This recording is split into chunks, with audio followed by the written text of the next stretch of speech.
The Indian Premier League 2025 is all set to commence with defending champions KKR taking on RCB in the first match of the season. The excitement is real and the fans cannot wait for players to take field. So let's find out what we can expect out of the season opener. The teams will be playing under some revised conditions for this upcoming season. The biggest of them all is the availability of a second new ball in the second innings of any match. The new ball will only be available after the 11th over of the second innings, and only the on-field umpires will actually be able to decide if the teams can use the new ball or not. This is to tackle dew, which is a major problem in India during this time of the year, and also affects a captain's decision during the toss. Now that the playing field is leveled, the team's advantages of bowling first will be diminished to some extent. The other big change is lift on restrictions to use saliva to shine a ball. COVID-19 had forced BCCI to comply with ICC to enforce this rule. But now that this rule is no longer needed, it will give bowlers an extra advantage to swing and reverse the ball. The team captains will also be at ease this time around, with the changes being made in the slow over rate rule.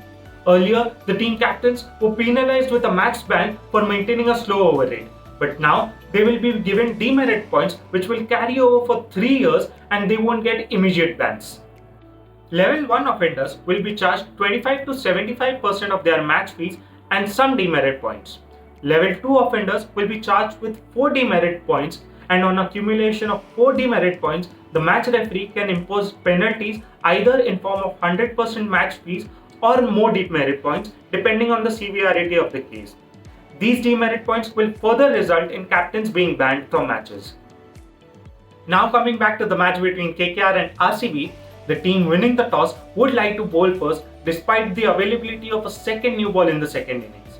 The wicket at Eden Gardens is good for pacers and offers some bounce, but the batters will have the last laugh here.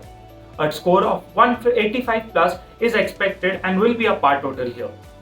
Umran Malik meanwhile has pulled out of the tournament owing to an injury.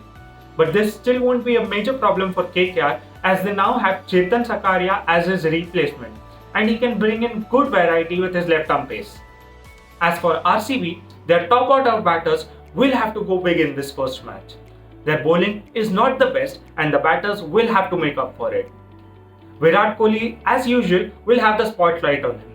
He's been in a good form since the Champions Trophy and he has done well at the Eden Gardens as well. His performance will be the key to RCB's success in the first match. If you wish to see what I think of KKR and RCB squads this season, check out my full previews for both these teams here.